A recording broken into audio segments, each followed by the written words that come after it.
Good evening. The news for this Monday, 24th of July. The Supreme Court has ordered the prison authority to allow the Valabji couple, Mukesh and Laura, to meet with their legal counsels every day whilst the trial is ongoing. The couple alleged this morning that the prison authorities were violating their rights by denying them access to counsels. And this afternoon, the Commissioner of Prison, Raymond Saint-Ange, was not asked to give any explanation in court. Meanwhile, this case of arms and prevention of terrorism continues tomorrow, with the first accused, Ms. Valabji, continuing to question the second witness on photos of arms and ammunition taken at the Valabji's residence at Mont Blanc. There was a fire in a block of flats at Lagogue this morning, which affected 2 units of flats. The cause of the fire is not yet confirmed, but it seems to have started in the ceiling of one flat. The Seychelles Fire and Rescue Services Agency deployed 3 trucks to combat the fire and managed to put it out in a timely manner. The fire caused a traffic block in the region, which led to buses not being able to circulate. The Ministry of Health has organized a 3-day health profession awareness fair at the ICCS. The activities to sensitize the youth and public in general on the variety of professions and opportunities available in the health department. The Chief Executive Officer of the Healthcare Agency, Dr. Danny Louange, says that they want the youth to be better informed of the many opportunities and different professions available and what they do. Provide them with an awareness of what we do in health, the different professions, not only for doctors and nurses, but every profession across the journey the patient experience, even in the background as well.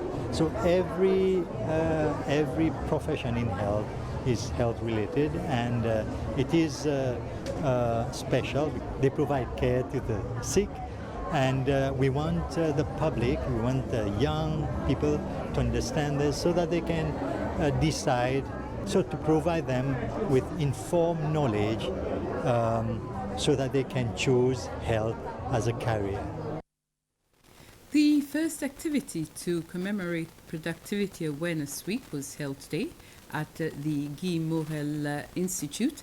This was an executive leadership development workshop which was declared open after the Minister for Employment and Social Affairs officially launched the Productivity Week.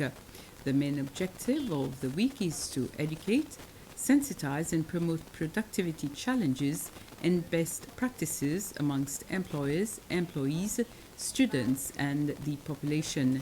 Minister Patricia Francoux says there are various activities that have been organized for this week. 1.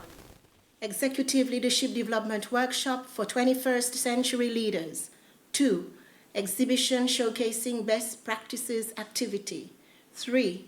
Medium programs through radio and TV spots, newspaper articles to disseminate tips on work improvement schemes, and 4, installation of billboards in strategic locations to communicate productivity messages. It is perhaps fitting at this juncture to ask ourselves, what do we mean by productivity?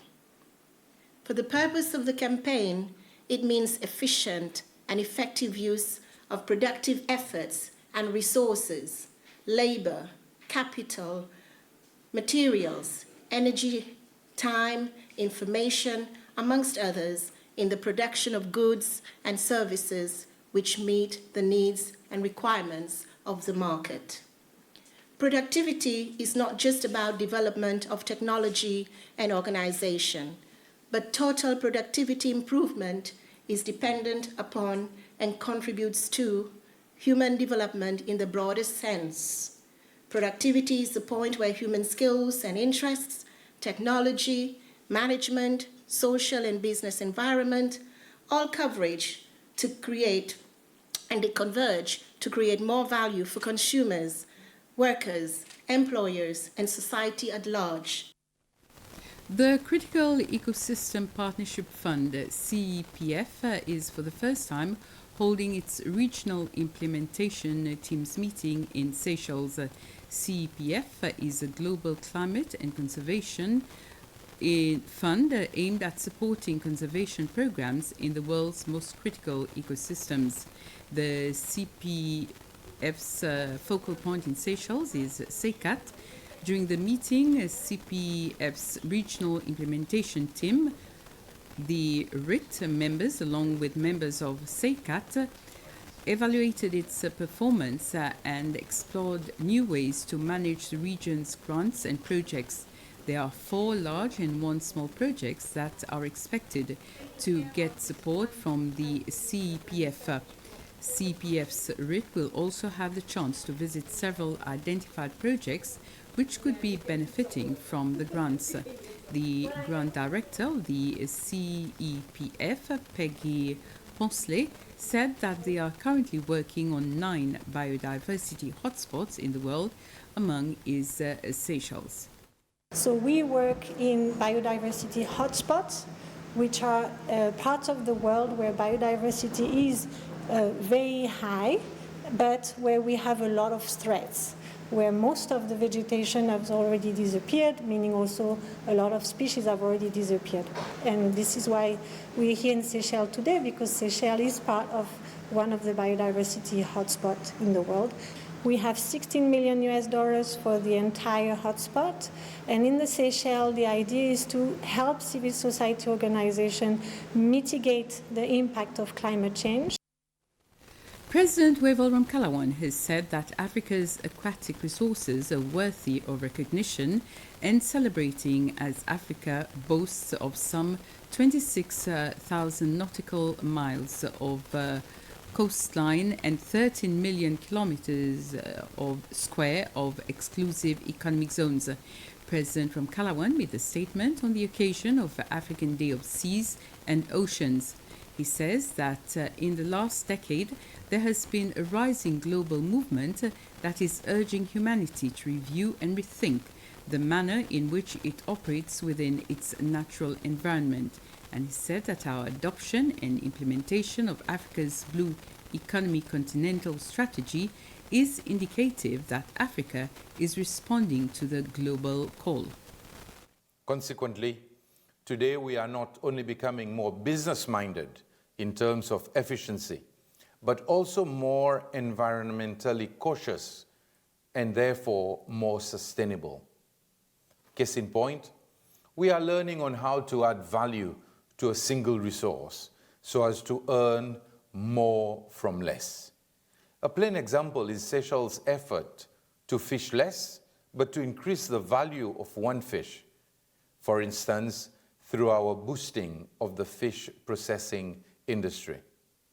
Moreover, there is also our effort to explore the development of new sectors such as circular economy and marine biotechnology to diversify our revenue stream, all the while reducing pressure off our traditional economic sectors, the likes of fisheries and tourism. The Eastern African Standby Force is holding a verification exercise this week to ensure that their volunteers are prepared for any case where they will be called upon. Since Seychelles joined in 2004, various Seychellois have attended training to enhance the capacity of local officers from the military, police, as well as civilians. During this exercise, they will run interviews to ensure that the Seychelles team is prepared.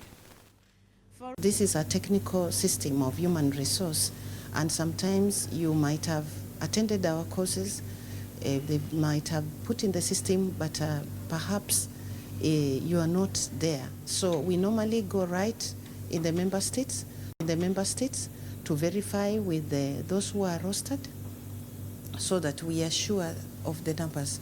And the moment it is very important for us to confirm. So the civilian component actually deals with the management of missions and the administration of missions and the political processes. The military normally are there as an advance team to just stabilize or enable access, for example, for humanitarian support. But then the civilians are there from the beginning up to the peace building or recovery stage. We'll be back at 8 with the news in Creole. Next, have a very pleasant evening.